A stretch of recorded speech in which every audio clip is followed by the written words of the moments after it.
Perhaps you've had this experience. You're in the middle of a job interview, a marriage proposal, or an attempted carjacking, and suddenly you become painfully self-conscious. Your breath and your heartbeat quicken. Your palms get clammy. You overanalyze every aspect of your performance, and sure enough, you blow it. You're turned down, the driver of the car gets away. You leave frustrated. How did this happen? Conversely, maybe you've had the experience of feeling as though you're on a hot streak. Everything seems to be going your way. You don't have to try. You wake up the next morning with a new job or a shiny, slightly used BMW in front of your home, and you can barely remember how it got there. There is a lesson here that is key to all areas of achievement in life. Great athletes, coaches, and wealthy business leaders know it well. Everything you need to know about peak performance can be learned from becoming an avid student and player of the board game Candyland. Since it debuted in 1949, the game of Candyland has changed. Beloved characters have come and gone. Rules have been altered so that, for instance, a player will lose one turn on the sticky spaces rather than potentially 8 or 9. In 2013, a spinner was introduced so that players could get more physical exercise. But through all of this, the fundamentals of Candyland and of life have remained the same. It's all luck. Everything is predetermined, and there's not much you can do about it. You can try really hard and get mad and make a fool of yourself, or you can sit back, go with the flow, and enjoy the game. You can win, you can lose. True winners know that it makes no difference. In Candyland, as in life, the only skills that matter are basic counting, color recognition, and the ability to stay cool.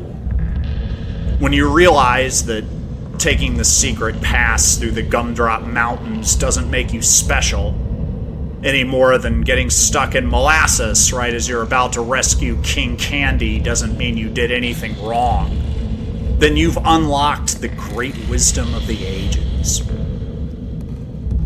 There's not much you can actively do to improve your performance in Candyland, or your odds of success. It's all chance and maybe a little bit of gravity. You just have to relax.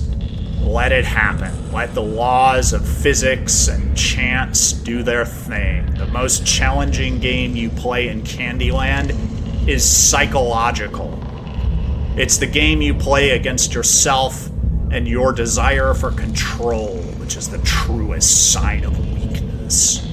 As it is in Candyland, so it is in life.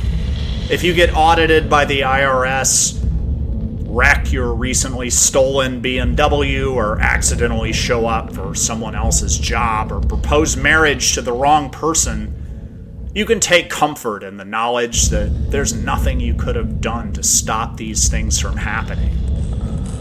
Similarly, if you get rich, get famous, or get a CAPTCHA puzzle right the first time, it doesn't mean there's anything special about you as a person. That's just how luck played out this time. When you go straight to the peanut brittle house on your first draw, you may get a big head and think that you're special, or that this was the result of years of practice and hard work. Conversely, if you lose several consecutive turns, you may blame Lord Licorice for your woes, but Lord Licorice didn't cause you to suffer any more than you caused yourself to draw an orange card instead of a blue one. Lord Licorice is a fictional character.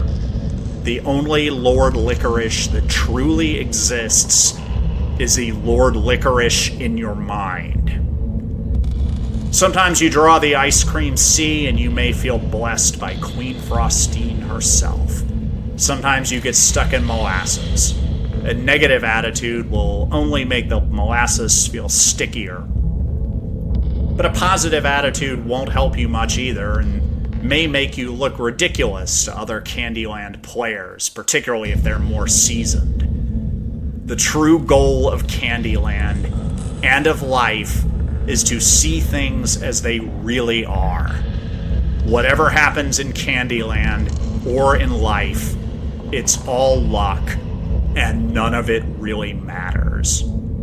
Remember this as you move your gingerbread pawn across the colorful board of life, and don't miss the forest for the lollipops as you play the inner game of Candyland.